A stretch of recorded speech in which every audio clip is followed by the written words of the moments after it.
ভ্রান্তি বিলাস খ্যাত পরিচালক মানু সেন পরিচালিত দুর্ধর্ষ কমেডি সুবর্ণ গোলক রিলিজ হয় 1981 সালে। আজকের আড্ডা সুবর্ণ গোলক ছবিটিকে নিয়ে। আমি তন্ময়, আশা করি আপনারা সকলে খুব ভালো আছেন। ক্লাসিক্স নিয়ে ছবি বানাতে পরিচালক মানু সেন সবসময় ভালোবাসতেন। ভ্রান্তি বিলাস যেরকম ঈশ্বরচন্দ্র বিদ্যাসাগর মহাশয়ের লেখা, সুবর্ণ গোলকের গল্প লেখা ঋষি বঙ্কিমচন্দ্র। ক্ষমতা লোভী দেবতাদের মধ্যে যখন সুবর্ণ গোলকের অধিকার নিয়ে বচসা শুরু হয়, তখন পার্বতী সেই সুবর্ণ গোলককে মর্তে পাঠিয়ে দেন।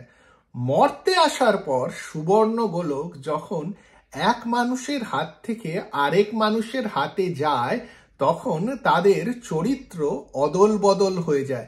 যে মনিব, সে যখন চাকরকে সুবর্ণ গোলক দেন, তখন মনিব হয়ে যান চাকর, আর চাকর হয়ে যায় মনিব। এই রকম কনফিউশনের গল্পই হলো সুবর্ণ গোলক। দারুণ সিচুয়েশনাল কমেডি, যার প্রত্যেকটা সিনই খুব হাসির।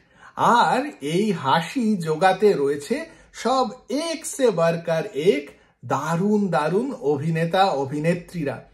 দীপঙ্কর দে, উৎপল দত্ত, রবি ঘোষ, সুলতা চৌধুরী, মহুয়া রায়চৌধুরী, চিন্ময় রায়, আর আমাদের প্রিয় প্রসেনজিৎ চট্টোপাধ্যায় আর দেবশ্রী রায়ও এই ছবিতে রয়েছেন। এই ধরনের কমেডি ছবি সত্যি টাইমলেস ক্লাসিক্স। অনেক বছর আগে দূরদর্শনের পর্দায় পরিবারের সঙ্গে বসে সুবর্ণ গোলক ছবিটি দেখে হো হো করে হেসেছিলাম। আর আজকেও যখন ইউটিউবে এই ছবিটি দেখলাম, প্রিন্ট অত ভালো না হলেও ছবিটি দেখলে হাসি পাবেই পাবে। সত্যি এই রকম ছবিকে যদি ক্লাসিক্স না বলি, তাহলে কোন ছবিকে বলবো? প্রত্যেকটা সিনই এই ছবির হাসির। তবে স্পেশাল মেনশন রবি ঘোষ যখন কেশে কেশে নিজের বাবুগিরি দেখান, সত্যি দারুণ লাগে। বা দীপঙ্কর দেকে হঠাৎ করে যখন পাখা দিয়ে হাওয়া করতে বলেন, সত্যি মজার সিন। বা ধরুন যেই সময় উৎপল দত্ত আর সুলতা চৌধুরীর চরিত্র আদান প্রদান হয়ে যায়, তখনও খুব ভালো লাগে।